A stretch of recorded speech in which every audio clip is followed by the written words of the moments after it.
அடுத்து நாங்கள் போகிற பிளேஸ் பார்த்தீங்க அப்படின்னா பழமுதிர்ச்சோலை தாங்க.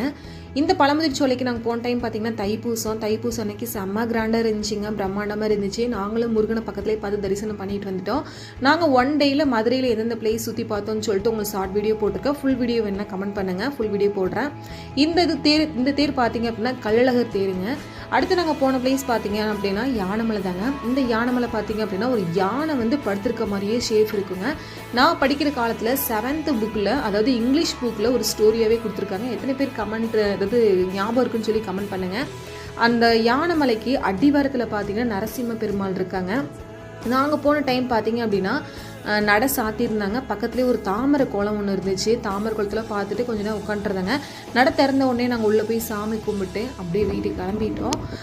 இது ஃபுல் வீடியோ வேணும்னா கமெண்ட் பண்ணுங்கள், கன்ஃபார்ம் போடுறேன். நாங்கள் போகிற வழியே பார்த்தீங்க அப்படின்னா ட்ரெயினில் வந்துச்சு. எல்லாத்துக்கும் டாட்டா பை பை சொல்லிட்டு போயாச்சு. Tata bye by.